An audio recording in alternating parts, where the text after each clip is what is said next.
Welcome,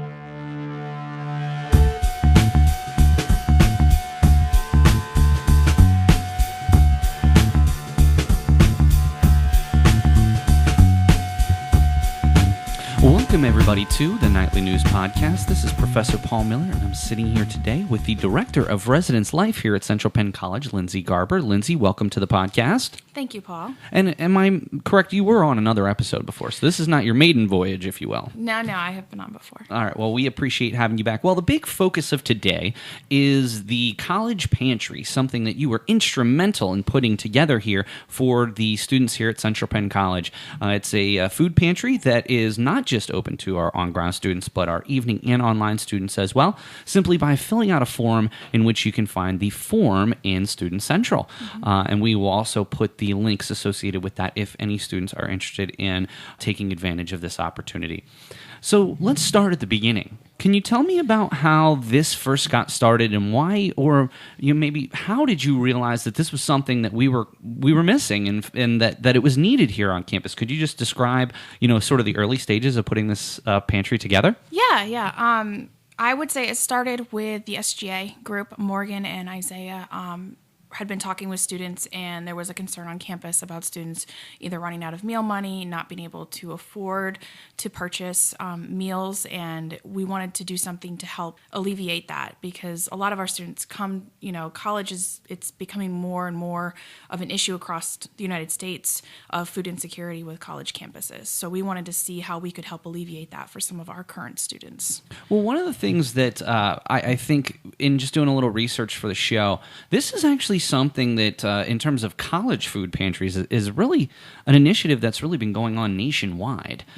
In fact, I found a really interesting article from feedingamerica.org that talks about the Michigan State Food Bank, one of the largest in the country. So this isn't something that's necessarily new, but you had said that it was something Morgan Littleford and Isaiah Scott, when they were here, just graduated. So yes, congrats to them. Yeah. This is something that Morgan was really a big part of, and we had them on the show not too long ago to talk a little bit about this, but more some of their other initiatives. So when you decided that this was going to happen, what were really the next steps? I mean, I don't know that myself or certainly maybe many of our listeners have put together a food pantry before. Yeah. So, and again, I'm sure that this was something new to you. How did you get resources to even figure out where to start? We put together kind of like a task force. So some of those members that helped do with some of the research was, Romeo Zondakana, our Vice President of Student Services. Adrian played a big role, Adrian Thoman, our Director of Engagement. And there was a couple other key players in there. And we started meeting because we had to figure out the logistical pieces. And part of figuring that out was actually going to other campuses and visiting their college pantries and their food pantries to see how does this work? What departments are they paired up with, who oversees it, how do you get submissions about, because you have to have a confidentiality piece to it too. So we wanted to make sure we had that process laid out. So it was a lot of research on the front end, and it moved very quickly. But we were able to get it set up. I think we had it set up by week 5 or 6 for the summer term last year, and it really took off. I mean, summer alone, we had 16 requests just for those last few weeks of the term, which was quite a significant jump into something that was new. Well, what were the biggest issues that you had with implementation? I'm sure that even though it seemingly went without a hitch, I'm sure that there were some things that maybe you weren't expecting. What were some of those? Some of the challenges that we faced were regulating how much food to give out. How many times are we wanted to put parameters around it. So how many times could students request, and if students went over those requests, what was our plan in place to help them if, they truly were in a situation. So we had to implement and set up all of those processes. Students, just so you know, students are allowed to request from the food pantry up to 4 times a term. If they have a circumstance that they need more than that, they need to come and see myself, or they can see Romeo Azandakhan, and we actually sit down with them and talk them a little bit more about everything, see if there's other areas on campus that we can help them with. We're not ever going to turn a student away, obviously, but needing some of those details. Another area that was a little bit of a hiccup at the beginning was figuring out where were we going to put it. because like we went down to York College and they started in a little office, and before they knew it, before the semester was over, they had so many donations, they were then taking up a whole part of the department. So that was something that we had to explore. We were also working on our MPR, multi-purpose room at the time, and there was a huge closet space in the back, and that's where we currently have our food pantry is located there, and it's been really, really beneficial to have that space. Well, one thing I will point out is that one of the big reasons why this certainly came to be, one of the reasons when I was talking to Morgan and Isaiah, kind of had to do with the food, with the meal plan. And it's not, we have, different ranges of meal plans, but what was a very common occurrence is students would run out of their meal plan money very close to the end of the term. Do you find that because of that you get additional need? I would say since the food pantry has opened, we honestly get requests starting week 1. So I'm not going to say that, it's heavier on one end or the other. Romeo and I do see a little bit of an uptick towards the end around like week 6, 7 when some students with lower meal plans do tend to run out, but it's not as many for that reason. We're getting a lot more, winter term, we had quite a few requests out of the Lancaster Center, which was awesome to be able to reach out to that group. It really varies case to case as to why they're requesting. So there's not necessarily always because they're running out of meal plan money, which I thought from our previous experience, that's what it would have been. Well, and that's what's interesting to me too, is that this is for all Central Penn College students. It is. What are some ways that you can maybe have some greater outreach in terms of our evening and online students, Lindsay? Because obviously our on-ground students, you being the director of residence life, you see these students at a minimum a weekly basis and probably more frequently than that. How are you able to get this message out? Because I think, and I've even talked to some evening students, and I think a lot of them just think it's for on-campus students. What are some ways that we might be able to, as an institution, share this across the college so our evening and online students know that this support is there for them without much more than filling out a simple form? Yeah, in the past couple terms, Adrian and I have worked together, and we've sent out articles in Student Central, also Central Station. Judith does a great job at the Lancaster Center, and so does Michelle, making sure they're announcing, hey guys, this is here if you need it, as amongst the various resources that they have for the Lancaster Center too. We try to put up signage. We try to make sure that we keep the faculty and staff informed to be able to get that word out. Occasionally we can get something out on social media, so we can put something on Instagram to kind of help notify them as well. Come to think of it, and this is something we haven't tried before, but it may not be a bad idea. Maybe we could set up a table with some information at a club fair too. That way, just to kind of be able to hand out more information about how to request those food pantries. And something else, just from my perspective, that you at least might consider, we certainly as faculty can put messaging inside of our classes. I wonder if it'd be worth just writing something up quick that's sort of a stock message that you might send out to our faculty members and say, hey, it'd be really appreciated if you put this within your Blackboard class. Because, it's very easy for us to do an announcement. That's typically a place for extra credit or, if due dates change or what have you. But I think that would absolutely be one of the best ways, because even though you would love to meet every single student, there's just no way that's even possible. No. But if you could get a little buy-in from the professors to even just put a simple message at the beginning of the class saying, hey, this is here's your form, click it, and here's, you can have up to 4 per term, et cetera, that might give you an opportunity to reach out to some of those students that frankly just aren't here, or if they are here, they're just coming for class. Mm-hmm. No, that's actually a great idea. I come up with a good idea every now and then. It's always helpful. We appreciate it. Well, and I do think that, for me, it's I want to be able to do well for our students, not just in the classroom. I want them to understand, because in a lot of cases, Lindsay, we have a lot of things going on here on campus that, frankly, because many of our students are working adults or in other capacities, and just this isn't 100% of their focus, they just don't even think about getting involved. I mean, we have the same thing with clubs as well, trying to reach out to our evening and online students as well. So, all right, well, let's get back into the food pantry specifically. What types of food are currently in the food pantry, or by that rationale, what types of donations might you be looking for going forward? What are the types of food you're specifically looking for? Okay, so in the food pantry, we have everything from pastas to easy make meals like, Chef Boyardee, things like that. We do have some canned vegetables, we have fruits, cereals, we have drinks. So it really runs the gamut there of the food that we do have. The only items that we don't currently stock is going to be like your fresh produce, and that's just because of shelf life. But we do have a variety of items in the food pantry right now. Now, for personal items, we have deodorants, we have shampoos, we have feminine hygiene products, we have toilet paper, like you can request any of that stuff. And actually, cleaning products is what we normally need for donations.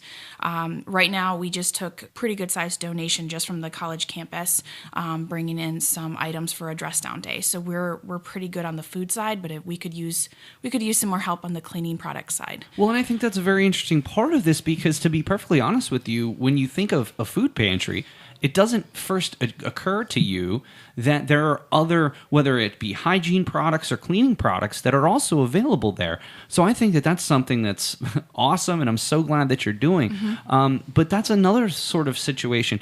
Maybe you're not as, an evening or online student, maybe you're not as concerned about the food specifically, but some of those other personal items, that stuff can get very, very, very expensive. Oh, absolutely. It's the most expensive. If you're in a position where you're deciding, do I eat my food today, or do I, brush my teeth, or do I clean, my room up today? Like, some of those decisions, that's what our college kids and our college students, that's what they face. And being able to offer those items, like, for me, that's expensive on my grocery list. So it's nice to be able to offer that and kind of give them, that help.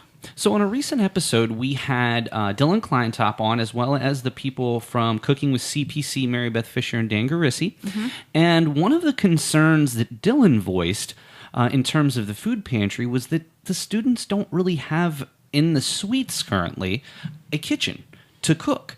And I talked to him a little bit about what it's like, and he just really pointed out that almost, many of our students, I don't want to say, anything more, but many of our students would just, it's just easier for them to just go out and buy, fast food or order a pizza as opposed to try to cook. Now, that has been combated with the NPR. Yes. And I think that that's wonderful that there's been an opportunity for students to go and cook.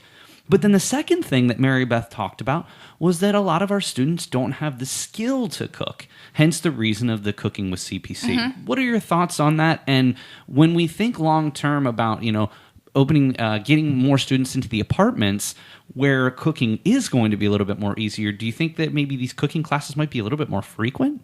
I would hope so. Part of going into college, especially when you're a residential student, is learning to live on your own and gaining these skills. We don't expect students to come in here and they automatically know, I have to know how to cook all these things, or I need to make sure that I have these days selected to make sure that I'm cleaning, or that my time management with work, and we don't expect them to have all that right from the get-go. And that's what our job is on campus, especially in student services, is to help implement those pieces for them.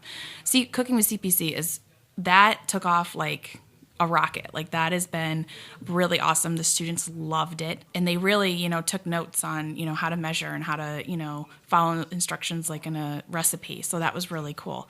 I do think that would be something, as we move forward and get some more students out into different facilities for housing, like, that would be something that should be, kicked off a little bit more, hopefully, so we can get some more sessions going.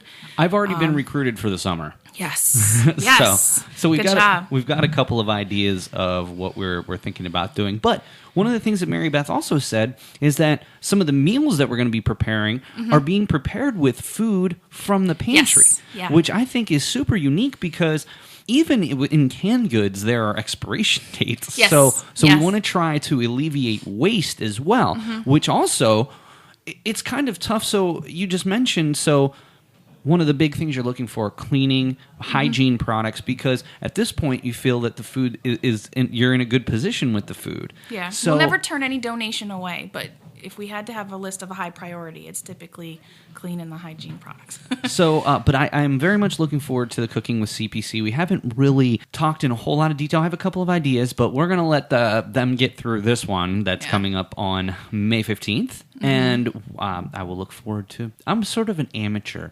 I've worked in the restaurant business for a long time, and I guess I would just say I learned from the Food Network. That's where I get There's most of nothing wrong my with that. skills. There's nothing wrong with that. Well, yeah, you get to learn from, Yeah. classically trained chefs. So, all right. Well, let's move to another question here. So we talked a little bit more about this in terms of the needs. So you said big needs, hygiene products, cleaning products.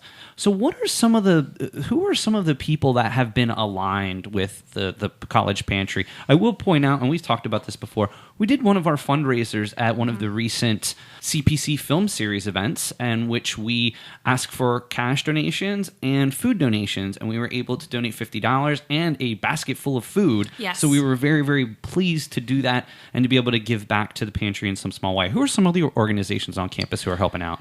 So we just finished a dress down day that was facilitated through the Staff Association. So they collected canned goods and food items for the pantry in exchange for being able to dress down. We've, as you mentioned, the nightly news.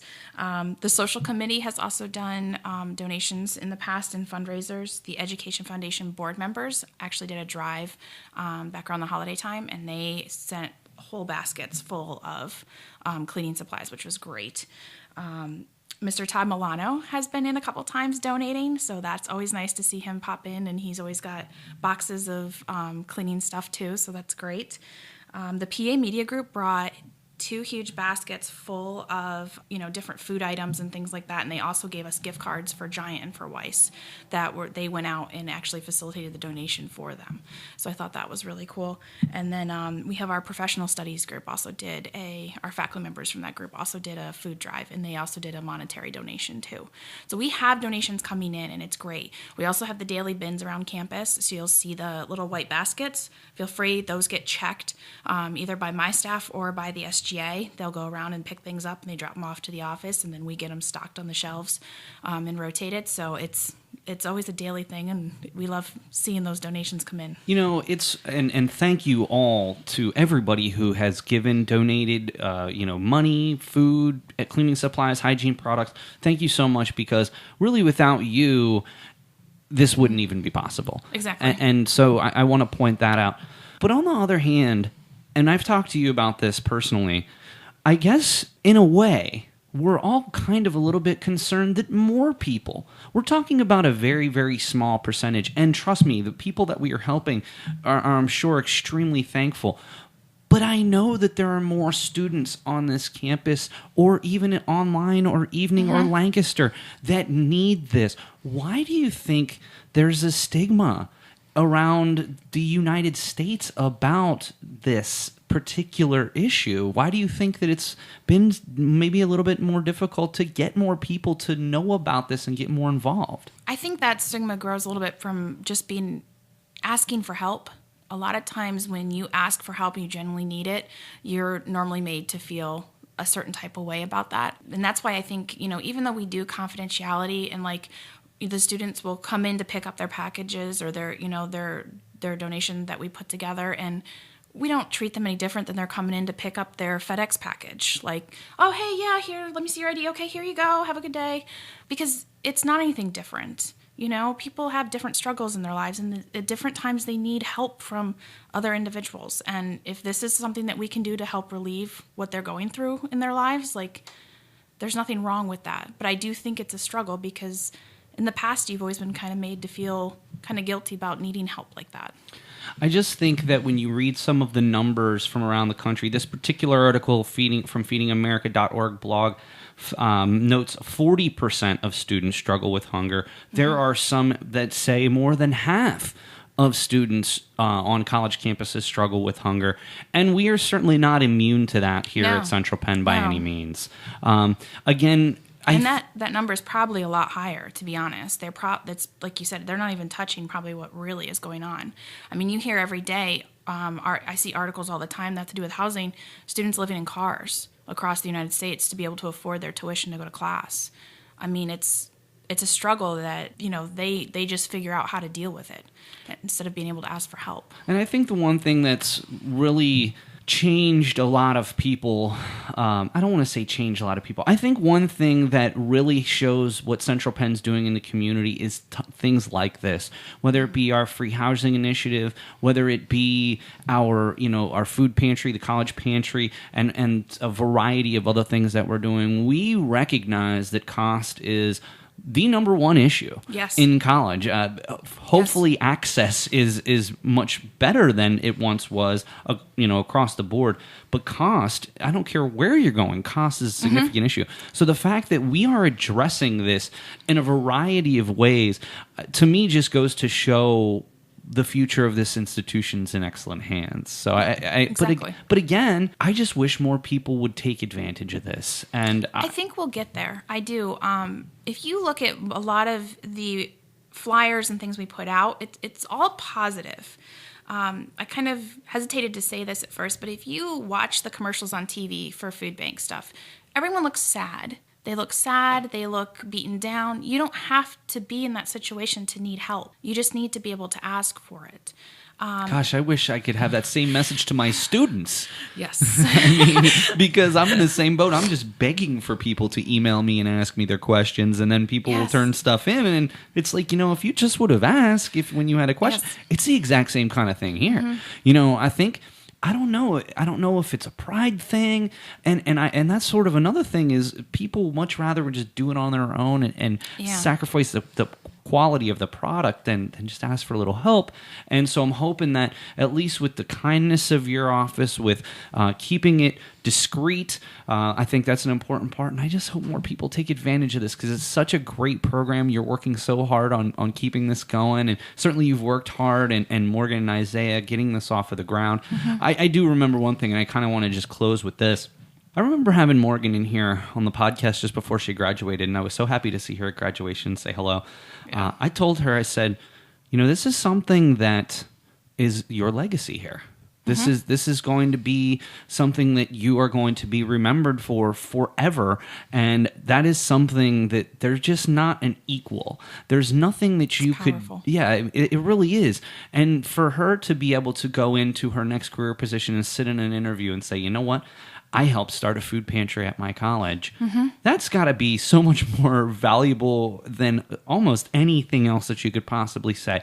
Because that just goes to show not only was she able to organize this and make it happen and get buy-in from the institution, but she was also able to give back to her local community in a way that most people just can't do. Well, Lindsay, thank you so very much for coming down and talking about the College Pantry today. I would just like to give you a minute to just go ahead and give one final pitch to our students, be it on campus here in Summerdale, on campus in Lancaster, our evening students here in Summerdale, or any of our online students. For the food pantry, you can access the link for the form. You can get that on the Student Central page. Also, we have it on Blackboard on the Residence Life page. And if you just need it in general and you don't know who to contact, please reach out to our office. My email address is Lindsay Garber at centralpenn.edu. I check it all the time, as do most of my colleagues. So don't ever be afraid to come in and ask any questions. If you need help and you're just not sure what to do, please stop by our office. We are located in Bollinger 40, right next to the mailroom. So please stop in. We're happy to help. It's all confidential. Nobody outside our office knows what's going on. We'll get you set up and taken care of. Fantastic. I will also put the link along with this podcast. But Lindsay, this is just...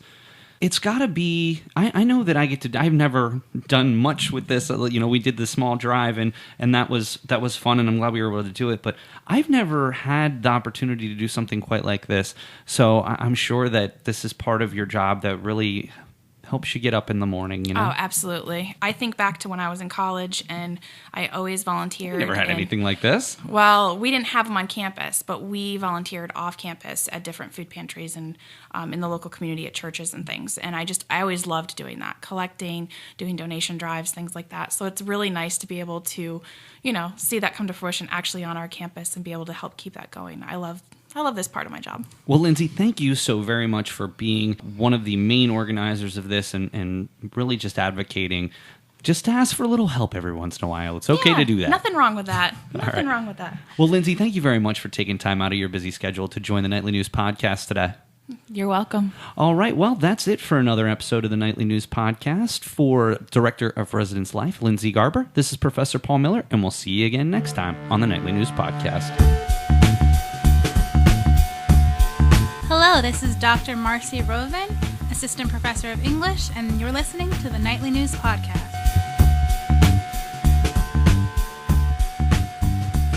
Welcome, everybody, to the Nightly News Podcast. This is Professor Paul Miller, and I'm sitting in today with a new segment that we're planning on doing each and every term. We are here with Brianna McCoy, the SGA president. Brianna, welcome back to the podcast. Good morning. Well, it's always a wonderful morning when we get to do a little podcasting, so it's a pleasure to have you. So something that we wanted to do ever since you've come into office is we really want to have you down here each term, talk about what the SGA is doing. Obviously, we are partial to the Nightly News Media Club, of course, of which you are a member, but one thing that we really do want to promote here on campus is what you're doing out of your office in SGA. So we look forward to talking about some big things you have coming up during spring. Also being joined today by Nightly News President Brian Christiana. Brian, welcome back to the podcast. Thank you, Professor, and it's good to be here with my good friend Brianna. And one thing I did want to point out, just recently, the Nightly News we've accomplished our goal of calling every home baseball game this season broadcast live on YouTube and providing commentary with that. This year we did quite a bit more than we did last year. We had a photographer come out, and Brian was the leader of this, and I just want to give a shout out to Brian for all of his hard work, and we congratulate the Central Penn Knights men's baseball team on an excellent season. Some of the games didn't quite go as anticipated, but they fought hard, and we had some wonderful opportunities. Saw some great games, including a walk-off in the final day of the season. Yes, it was a great day. I again want to thank Professor again and Tyler Coleman, Dylan Kleintop, Andrew Day, all the Nightly News Media Club. Thank you for all the dedicated work you put in day out. So there we go, and of course the last game of the season, some history here. The first, and trust me, while I was listening to this the entire way back, all I heard was about all the history that you and Tyler getting to call the first student broadcast. It was ever. fun. It was a great time, and it was something that we missed you. Definitely, we did miss you. Well, you guys did a wonderful job. I appreciate your hard work. Okay, well, so for SGA has a ton of events coming up. So not only do we want to talk about these events with Brianna here, we also kind of want to get a little bit of a preview of these events. And the first event we're going to start off with is the annual Festival of Nations. That's going to come up on May 22nd from 4 to 7. Not quite sure on the where it's going to be held yet. Ideally, we usually like to hold it outside. Last year, it was pouring down rain. Do you guys remember last year? It was literally the ugliest day of the whole year. Torrential downpours. Very, very similar to today. I don't think there was any debate that it was going to be indoors. But even in years previous, it's been outdoors, and ideally that's where we're hoping it's going to be on the quad. I guess if it rains, it will be in the conference center. So Brianna, let's talk a little bit about Festival of Nations. How did SGA get involved in Festival of Nations this year? Okay, so as our involvement for Festival of Nations, I decided that since we're already doing a fashion show later in the year, that we should do a little sneak peek at Festival of Nations, because what we want to do is like a 50 Shades of Nude to show everybody that any skin color doesn't matter, on the whole spectrum of, from like fair to like really dark is amazingly beautiful, to love yourself. I think this is like the most amazing way to promote it, because, Festival of Nations is where we come together and celebrate all these different cultures and nations and stuff like that. So I couldn't find no better way to better promote the fashion show and to add this to the agenda for Festival of Nations. And you are referring to the fashion show that's going to be coming up August 9th that's sponsored by the SGA. We will talk about that in just a little bit. But as a college campus, as you being the representative for the students here, as a college campus, what does it mean to you and to SGA to be a part of the Festival of Nations coming up? What does it mean to be a part of this annual tradition? I think it's really important for SGA, presidents and vice president, the whole SGA as a whole, to be a part of this, because one, we stand for the students and to let them know that we support them through anything, doesn't matter where they're from, what religion, what background, gender, that we're everywhere to support. I feel like this is the most important thing, especially in moments like this and, times like this. Festival of Nations is actually a really good thing, too. What I think is also really cool about the Festival of Nations is the involvement from our student clubs. Obviously, the SGA, we're planning on coming and taking 400 photos, as our photographer is known to do on occasion. But that's our contribution is we want to make sure that we can do anything we can to get as many photos and hopefully do a story after the fact. But one really cool thing was last year, several different clubs were involved in this, and obviously SGA, our Student Government Association, is going to be a major part of Festival of Nations coming up on May 22nd. All right, so another thing that is a term, I don't want to say annual because it happens more than once a year, but every single term tradition of Wing Night on June 4th. Tell us a little bit about some of the Wing Nights in the past and what we can look forward to if we're going to come to this one. Well, Wing Night is, the night where we get a plethora of different flavors of wings, and we give them out for free for students, right? Because around this time, it gets kind of stressful, and kids are already, they're ready to be done. Yeah, basically. So who doesn't love free food to cheer you up, right? So we give you chicken wings, French fries, and a free drink. And I feel like, as well as that, we have like we set an environment where kids can be comfortable and happy because we bring games, we play music. Not the music that I like, but Adrian likes it. Adrian likes some good music. Okay. I enjoy Adrian's music. It's more my speed. But so talk about some previous Wing Nights.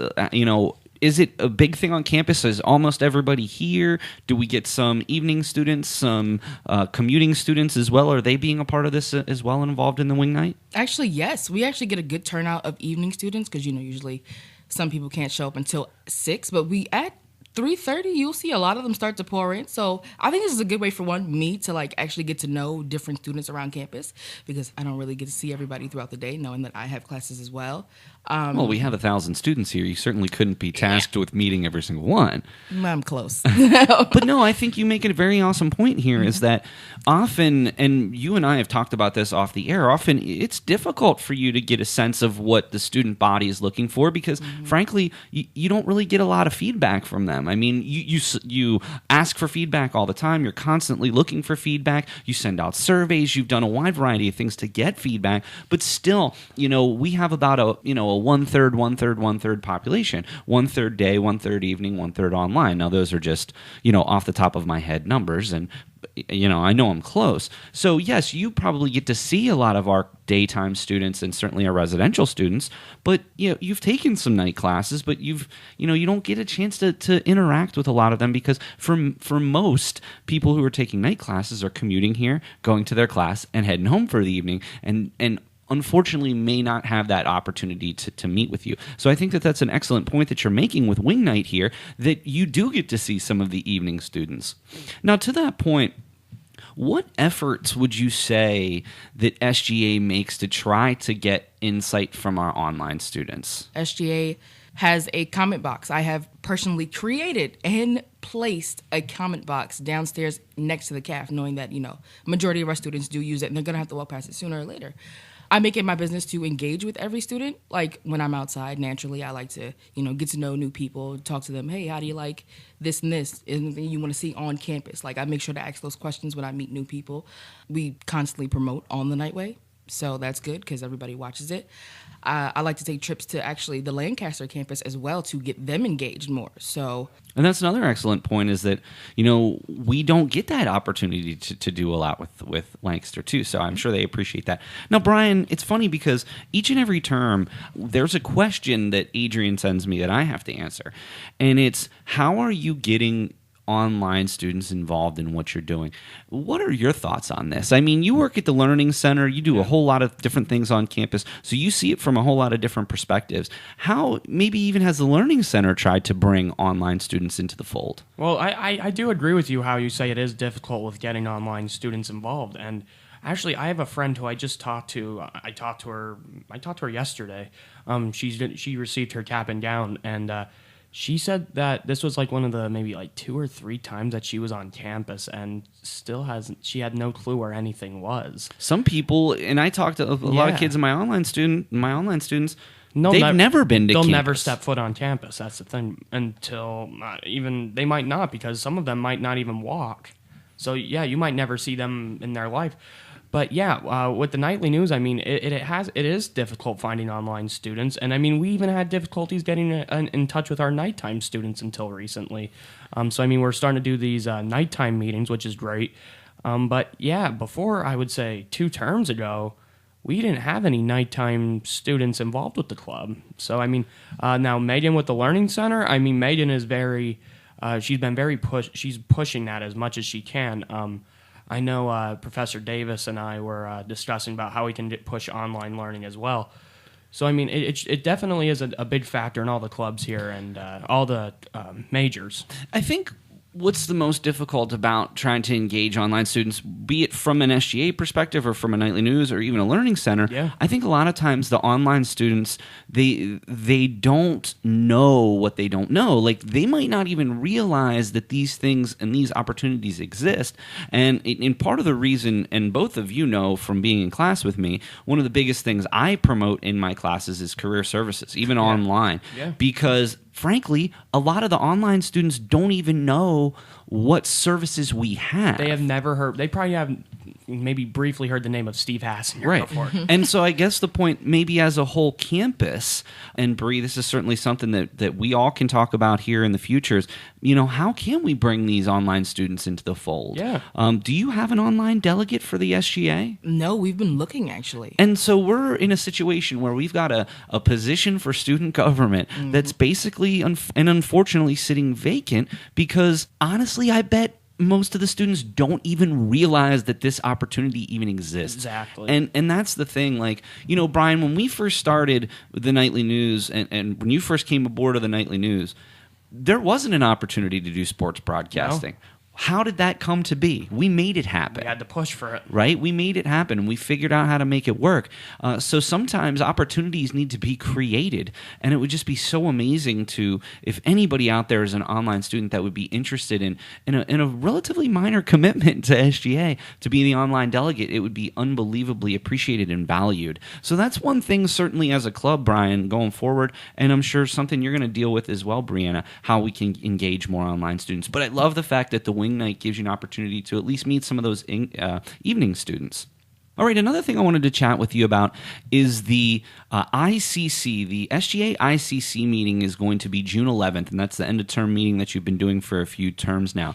This is the Interclub Council. So I want to know all about this Interclub Council. Tell me where this idea came from. Well, the previous president, Morgan Littleford, right?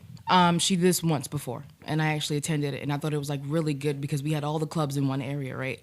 But this time, I want to better utilize their time and, mine. So I decided that this ICC meeting is going to pertain to how to get students more involved. Like, I'm literally having a marketing professor to come in and teach clubs, hey, this is what you need to do.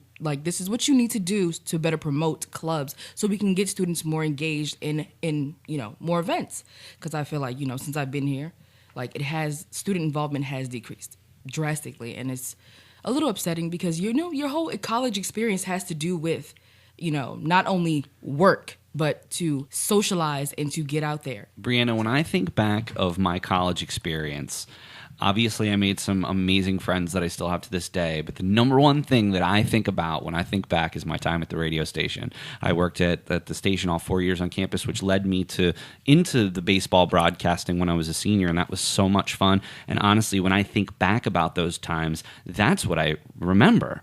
And I wonder, it's so hard in the moment because so many of our students are working, taking accelerated full-time classes, and maybe already involved in several clubs. A lot of you, for example, are in multiple clubs, and we appreciate your efforts with the nightly news as well. But that's my point. Like, for some, it might just be a situation where they don't want to take on one more thing. But here's what I always say, Brianna. Anytime I talk to people about joining the nightly news, what I try to explain is, listen, it's a relatively minimal commitment. We might have one 30-minute meeting a week, and then most of the stuff that you're doing is outside of that 30 minutes. And really all we ask is, hey, be on a podcast, write a story. That's what we're asking for the whole term. You have 3 months to do that. It used to be a full-on requirement to write an article for the club, and I think we're still in that range. And it's great. We try our best to make sure that we're producing written content as well. So, but why did you so from previous ICC meetings, what things did you take away from those, and maybe to come up with the idea that you have now to bring in somebody to talk about how to market those clubs? What were some of the things that happened previously that you took away from those meetings? Usually at ICC meetings, we'll all come in and basically explain what we've done in the term, all activities. And the last meeting, everybody had like a lot of things going on, right? But since I'm in everything and I'm everywhere, I didn't really notice a lot of turnout. So that's why I was like, okay, next ICC meeting, we need to do this so we can better, get students out. Hey, come out, do this, this, and this. But big shoes to fill you have. I know. that was yeah. So, Bree, what is before we move into taking a look forward beyond some of these events, and we look forward to the SGA ICC meeting. So if you're a member of any club, you would be invited to this meeting. It's on June 12th. You'll hear much more about it in your club meetings and through Student Central. Yep. So one thing I do want to ask you is, you've now been SGA president now for one full term and now about a half of another. What were some of the things that you've taken away with this new responsibility? Do you find that when you're walking around campus, people, I don't want to say treat you differently, but maybe know who you are now, or maybe talk to you more about things that are on campus and vent their problems so something can be done about it? Oh, yes. Actually, people have actually really taken the opportunity, as me as president, to come to me and actually speak to me about problems that they're having on campus or what they want to see different. And I really do appreciate it because I love the acknowledgement. It feels amazing. People be like, hey, president, thanks. But it's a really great responsibility. It's a really big responsibility, one. And I feel like I appreciate it more because people actually trust me to get things done. Because I've had students be like, hey, I'm actually really happy you got this position. Because, people know me as this outspoken, loud, person. And I'm like, okay, I don't think you're loud. But it's good to be loud. I'm heard. Well, I guess from that perspective, yes. Now, I did want to ask you, so you've had the opportunity to meet with the president, Dr. Yes. Linda Fedrizzi-Williams.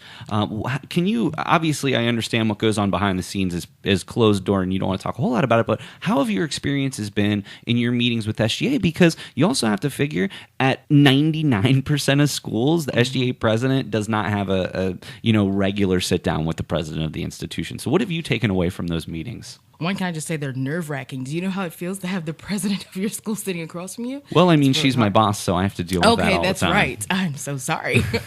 No, I actually just had a meeting with her the other day. She's wonderful. It's actually fun to meet with her because definitely. she's very laid back and she's very receptive of comments. And she values meeting with you and the SGA. She really does, because she wants to. A lot of times, unfortunately, students, and we see this all across the nation, students don't have that opportunity to sit down and meet with people inside of a university about things that are going on. And really, what are we if we're not serving our students? If there's an issue out there that the students are having, as a school, we need to know that. So can you say anything that has sort of come out of any of these meetings? Out of these meetings, from the stuff that I brought to her, she's really receptive. First of all, I was the one that brought up to bring QEP to campus, right? QEP is a sorority, held in Jersey, but to bring it back to campus to better get students involved. She actually was more receptive than I thought she would be, because how, you think of frats and sororities, it's like, oh no, parties, bad things, hazing and stuff like that. She was really yes, I love the idea. She cool loves about it. everything that these students want to do, and I feel like that's amazing. I get excited to have meetings with her. You don't even understand, because I never get told no. So it's yes. So that's one of the great things about being the SGA president. Before we move on, I did want to point out you guys in SGA are really trying to get more involved in your local communities. And one thing that you are going to be doing is participating in the highway cleanup with the Black Student Union that's coming up during the spring term. Can you just tell us a little bit more about why you chose this particular community service opportunity to be a part of, and maybe if people want to get involved, what they can do? I chose it. I don't know why, because the last time I did it was extremely hot, but it is actually really good because, after a while, after the fact, we saw all the pictures of garbage that we had picked up, and I was like, this is atrocious. This is not good at all. I don't like this at all. I feel like we should be doing more. But for right now, we're going to stick with the highway cleanup because it's a wonderful place to start. It really bothers me when you drive down the road and you see all the trash along the side of the road. Honestly, think about it. It's just great PR. It is. It's great. I mean, you look good for the community, and it's good for the college. I mean, why not? Brian, you make a good point, and we talk about this in our PR classes, but honestly, it's more about aligning your organization with a cause that you believe strongly in. And Brianna, I know that you're very receptive to increases in recycling. We're currently working on a project to see about what's going on in the recycling in the super suites, and we're going to be presenting that research exhibition day. So I'm going to need a meeting with you just after we get those results, and we'll reconnect and see what steps either we want to take or don't want to take going forward. So if you were to want to do something like this, who would you even contact? You don't just walk out along the side of the highway. You'd probably have to get in touch with somebody, right? The person I need to get in touch with is Adrian. I mean, that just sounds dangerous. Let's just go walk out on the highway. I mean, people are, we all know how people drive, not even just in this area, just as a whole. All right, two things that I just want to promote here for the summer. So again, I just want to recap. Festival of Nations, May 22nd, 4 to 7. If it's nice out, we'll have it outside. If it's raining, we'll have it down in the conference center. Also, Wing Night on June 4th. That's always in the afternoons, 4 to 6 typically. And we have the SGA ICC Interclub Council meeting on June 11th. And also, if you see Brianna around campus, ask her if you'd like to participate in the highway cleanup. Now, in the summer, you have your annual SGA pool party, which is, at this point, seems like forever away. We've had a couple nice days, but we just can't get a few nice ones in a row. Yeah. Why is this? Now, when you think about tradition, this has been something that SGA has always done. I mean, since I've been here. Why is this something that is one of your annual events that you're not going to stray from? Like I said, I love student engagement, one, because it's part of the experience. And everybody loves this pool party. I have asked around to every student, ages different, from wherever. They love the pool party. Like, we have all these different fun games. I don't know if you remember the last one, or 2017. We had bull. like this. Yes, the shark, the bull mechanical shark. That was crazy. That everybody loved it. Like, people wrote it like 15, 16 times. We even had Ian on that. Oh, my. Wow. And we miss Ian. And it's amazing. And I feel like, how we sponsor PSECU or they sponsor us, they do some things for us too. And I think that's amazing to promote their business that way too. And I know last year they were definitely very, very involved in the pool party. Oh, yes, they were. Well, the last thing I want to talk, so keep your eye out. That'll be over the summer. That'll be the big event of the summer. And Brianna, we'll have you back over the summer. We can promote that. But on one other thing is I did want to give circle all the way back. You'd mentioned earlier in the podcast this fashion show that you're planning for August 9th. So can you tell us anything about the fashion show? Just a little teaser. We don't want to give them too much because you're going to come back over the summer and talk about this. Sure. But give us a teaser about the fashion show coming up on August 9th. Okay, so I don't know if you remember, but 2017 was our first ever fashion show, on campus. And people loved it. I don't know what it is about modeling, but students love it. So I was like, hey, and it's getting close to that time where I'm about to graduate, so I was like, let me do this. You're not allowed to graduate. I know. You and Brian both have to stay here forever. Hey, I have until March. Let's make it. Let's rock and roll. That is hilarious. So I was like, hey, let's just bring this back to campus. People want to do this. People came to me and was like, hey, why don't we do a fashion show? Like, Adrian's been getting a lot of comments about this. I was like, you know what? Yeah, let's do it. So now, who do you have in terms of the designers? Are they local? Are they national? Are they students? Local, and they are students.